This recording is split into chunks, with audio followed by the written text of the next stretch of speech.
이번 주 우리 교회에서는 모든 교우들이 성가대원이 되어서 시편 23편을 찬양하게 될 것입니다. 이 귀한 찬양을 함께하는 사랑하는 성도들에게 주님의 크신 은총이 항상 함께하기를 기도합니다. 설교의 대상은 인간입니다. 설교는 사람을 움직입니다. 기도의 대상은 하나님이죠. 기도는 하나님을 움직이기 때문입니다. 그런데 찬송은 하나님과 사람을 같이 움직입니다. 빌보 감옥에서 바울과 실라가 찬양을 하게 되었을 때에 지진이 일어나고 감옥문이 열리는 것을 보게 됩니다. 주님을 찬양하는 성가대란 이렇게 중요한 것입니다.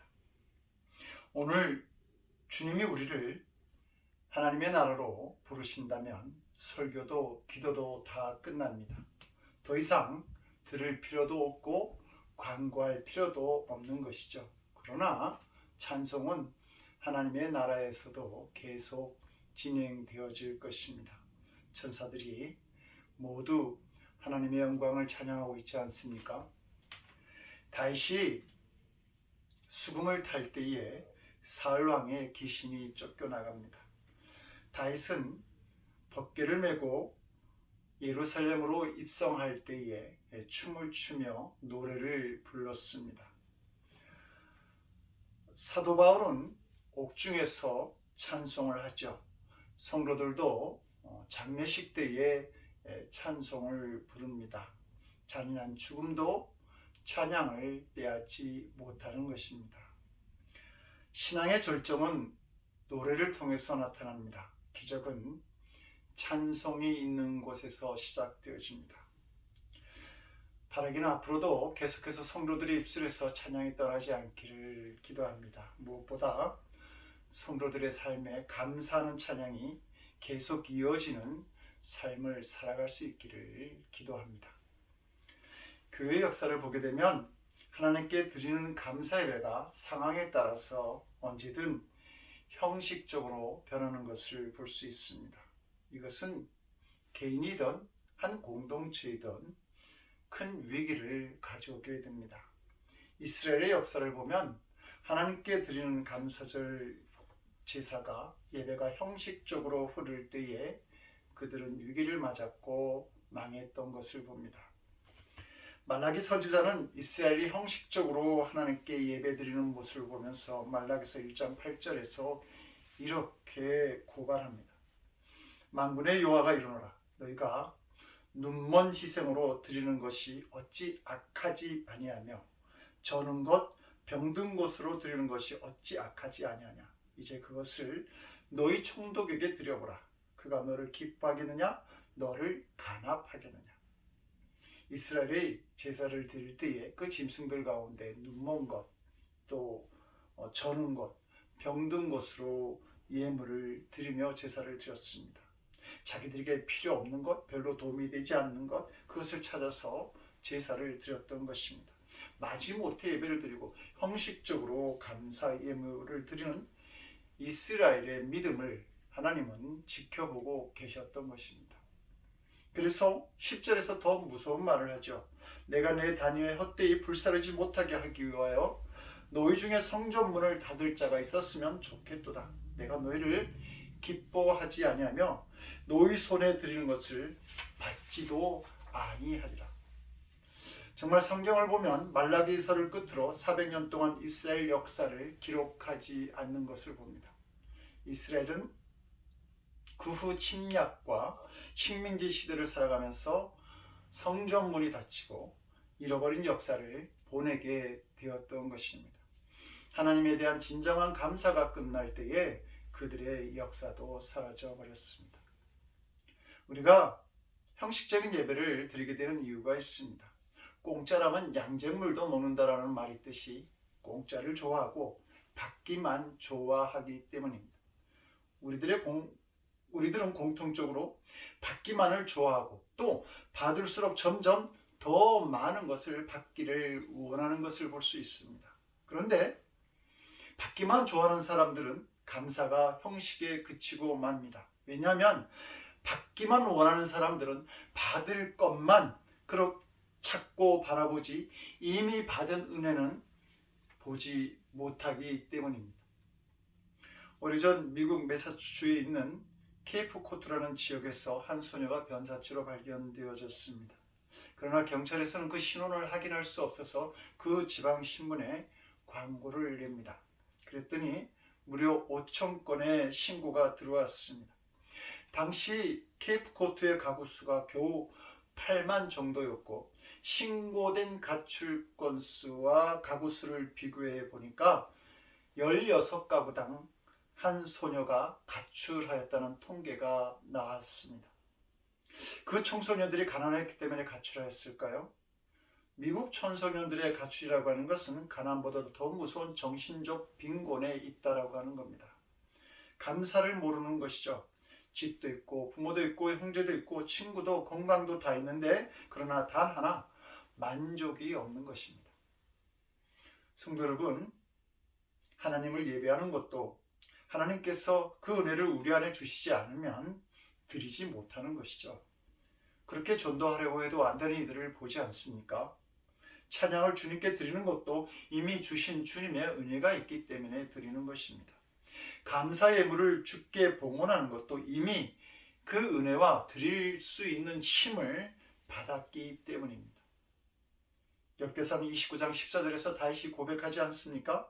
나와 나의 백성이 무엇이간데 이처럼 즐거운 마음으로 드릴 힘이 있었나이까?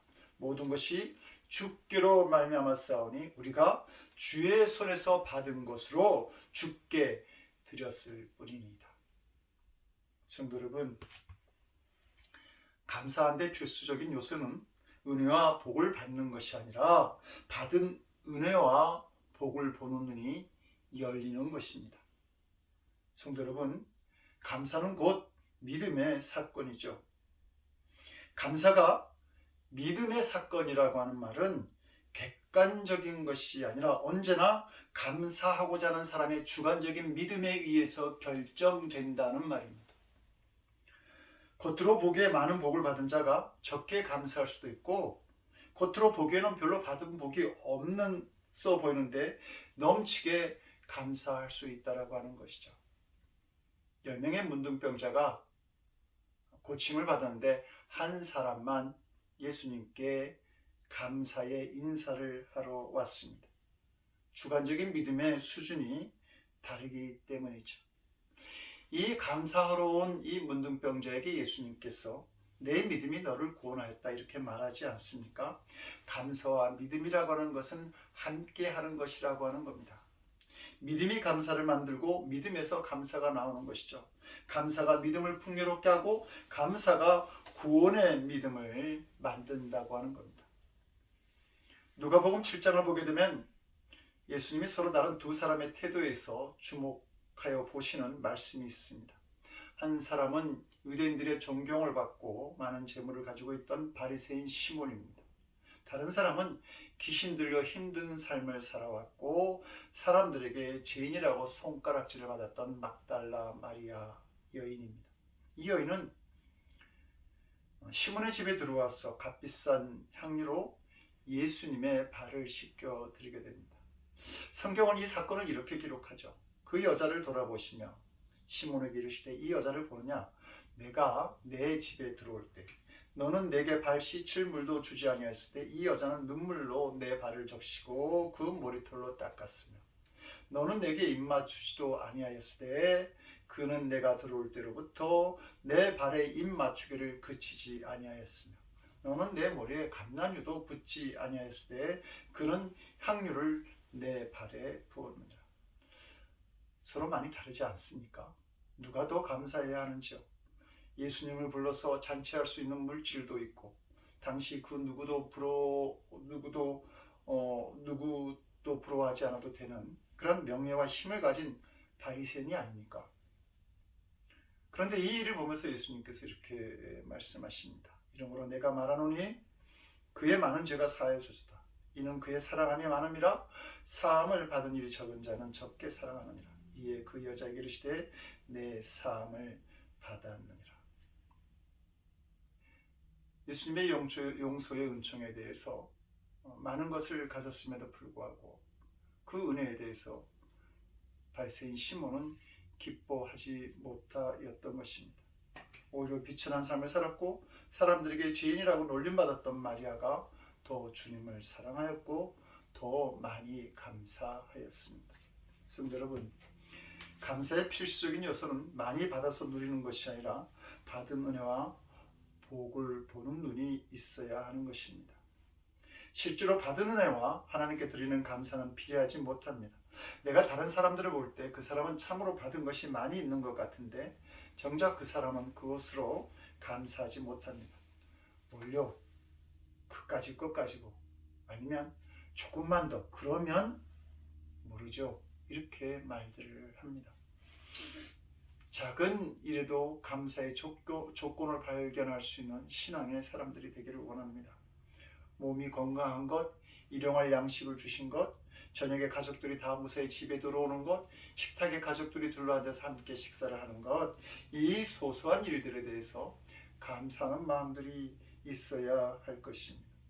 올해 우리는 시편 23편을 온 교우들이 찬양을 하지만 작년 추수감사주일 때는 우리는 은혜라고 하는 찬양을 온 교우들이 함께 불렀습니다. 그 찬양은 우리가 사는 삶에서 평소에 볼 수 있고 언제나 누릴 수 있는 은혜를 아주 구체적으로 고백하고 있습니다.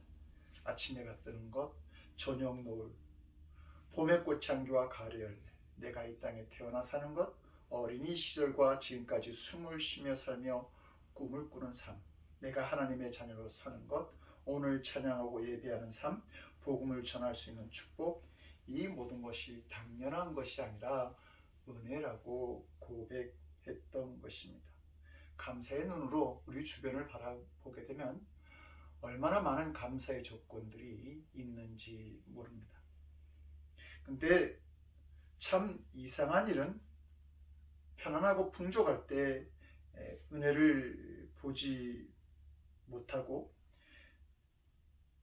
감사하는 삶을 살지 못하던 우리가 바로 환난과 공핍을 당할 때에 더 감사하게 된다는 겁니다. 더 넘치는 감사를 드리게 됩니다.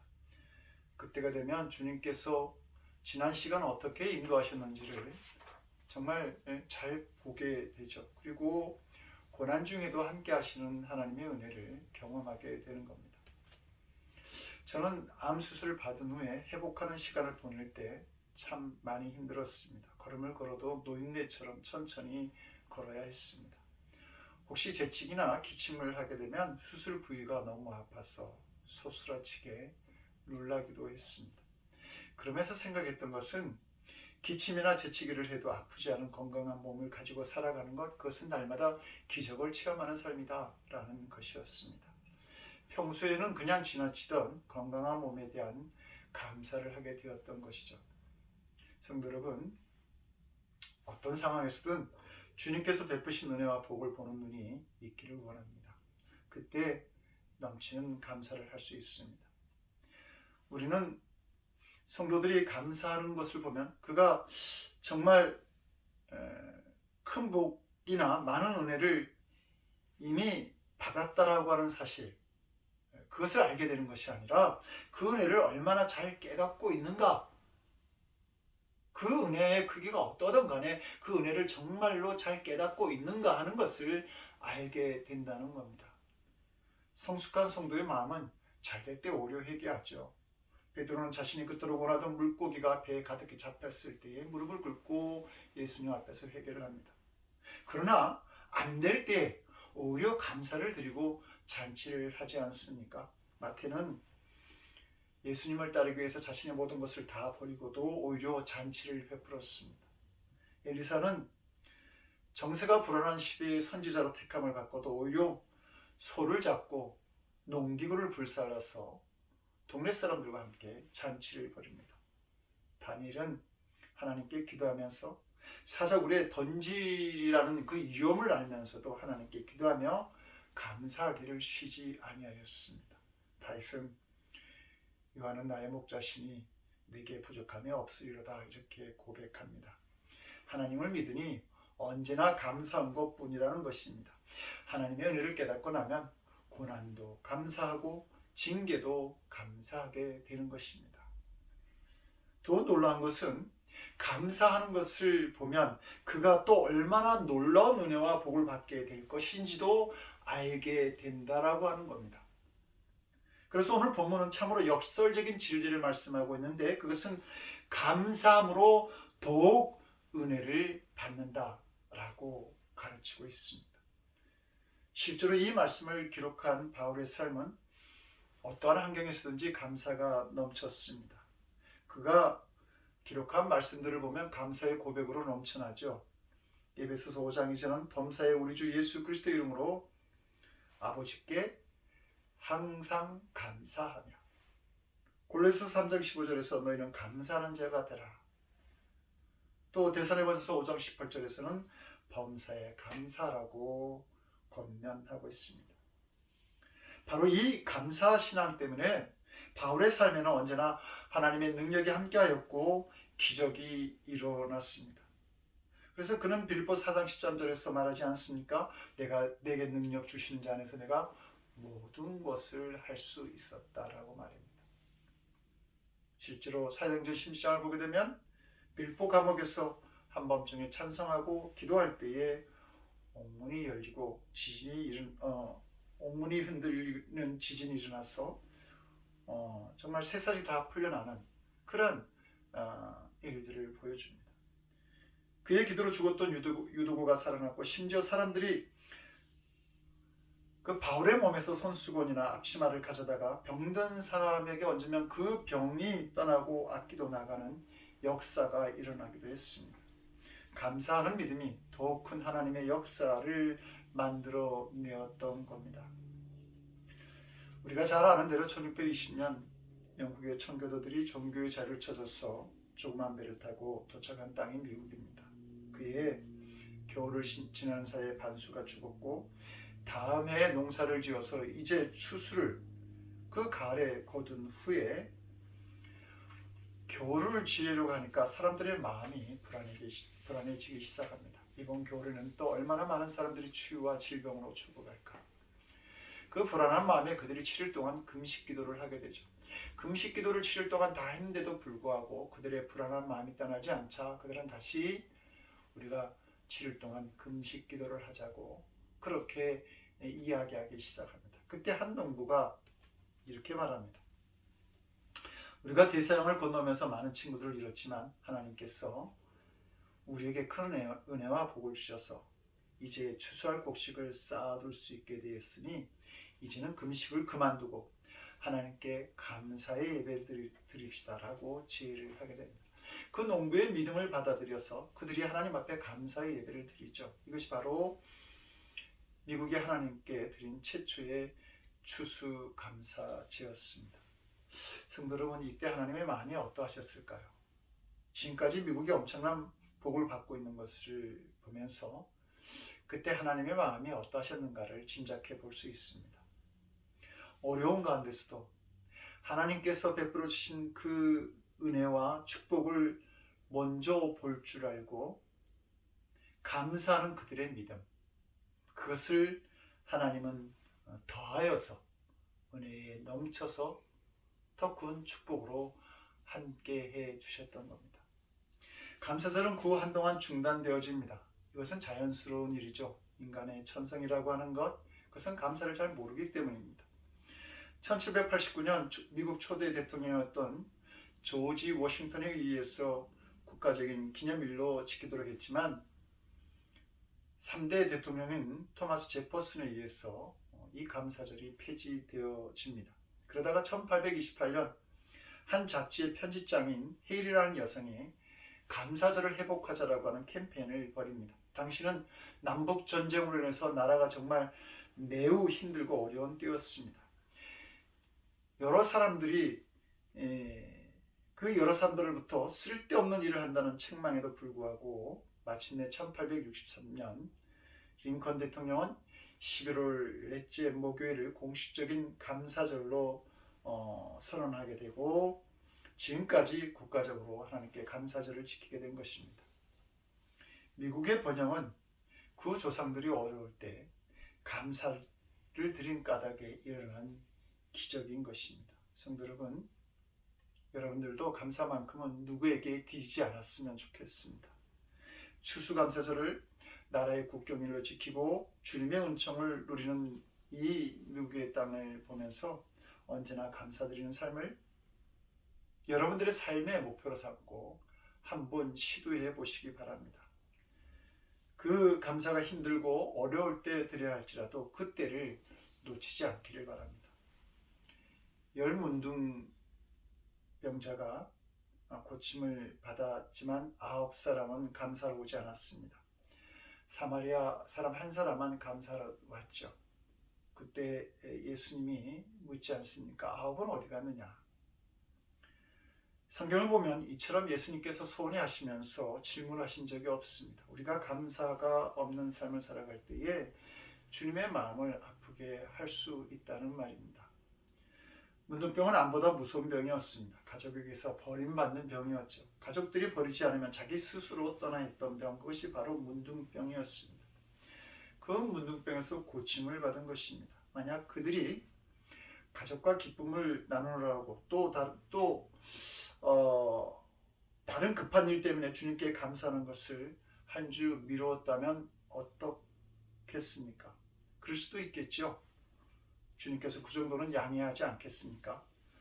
그러나 정말 한 주 뒤에 정확하게 그 9사람이 제각기 예수님을 찾으면서 감사드리려고 했다고 합시다. 그러나 그들은 예수님을 찾아갈 수가 없었습니다. 왜 그런 겁니까?